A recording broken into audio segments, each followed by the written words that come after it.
Conseil numéro 1, avoir du capital de réserve. Alors, quand je te dis avoir du capital de réserve, c'est de l'argent que tu mets de côté pour pouvoir continuer à financer ton train de vie, c'est-à-dire tout ce qui est dépenses mensuelles, loyer, facture, tout ça, bref, tu as compris. Même au cas où tu fais un mois négatif ou un mois à break-even dans ton trading. Voilà. Évidemment, l'idéal serait de prévoir minimum 6 mois de dépenses mensuelles, c'est-à-dire s'il te faut 1000 dollars pour survivre dans le mois, alors tu dois prévoir 6000 dollars pour couvrir 6 mois de dépenses au cas où ton trading ne paye pas. Voilà. Maintenant, en quoi est-ce que cela peut t'aider évidemment à mieux gérer tes émotions en trading? Alors c'est tout simple, je t'explique. Si tu comptes sur ta performance en trading pour financer ton train de vie dans l'immédiat, tu as un stress supplémentaire qui vient s'ajouter. C'est-à-dire, tu te dis forcément que oui, je dois faire plus de cash, je dois performer, sinon je ne pourrais pas survivre. Alors que si tu as du cash en réserve, peu importe si tu gagnes ou si tu perds, tu sais que voilà, tu peux arrondir des fins de mois, tu peux continuer à financer tes sorties, ton train de vie. Donc, tu es vraiment tranquille dans ta tête et c'est vraiment dans ces conditions-là qu'un trader performe le mieux. Oui.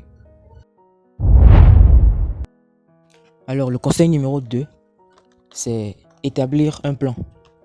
Ici, je veux que tu planifies toute ta stratégie de A à Z, vraiment absolument tout. C'est-à-dire, avant de prendre un trade, qu'est-ce que tu dois faire, les confirmations que tu dois avoir avant de rentrer en position, après avoir pris le trade, comment tu le gères, est-ce que tu dois, je sais pas, déplacer ton SL, est-ce que tu dois clôturer partiellement ou peut-être laisser courir tes gains quand tu es en profit, comment est-ce que tu gères ton risque dans l'ensemble, tes drawdowns, vraiment absolument tout doit être planifié. Comme ça, une fois devant tes écrans, en fait, tu auras juste à suivre le plan, point barre, sans trop réfléchir. Alors, le fait de planifier absolument tout comme ça dans ton trading, ça te permet au fait de réduire l'impact de tes émotions sur tes performances. Et aussi, en planifiant absolument tout, tu anticipes sur les différents scénarios, bons ou mauvais évidemment, qui peuvent arriver et tu sais déjà au préalable comment tu vas réagir si ça arrive. Aussi, le fait de planifier comme ça, au fait, ça te permet vraiment de te focaliser uniquement sur ce que tu peux contrôler. Parce que évidemment, le reste ne dépend pas de toi, mais du marché. Puisque au final, c'est le marché qui décide soit de te donner raison, ou soit de te sanctionner. Voilà. Alors, le conseil numéro 3, c'est rester discipliné.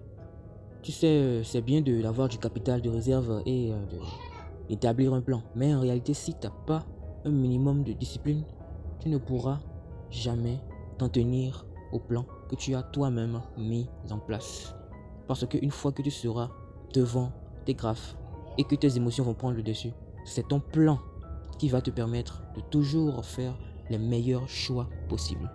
D'où l'intérêt évidemment de rester calme et concentré pour suivre le plan à la lettre.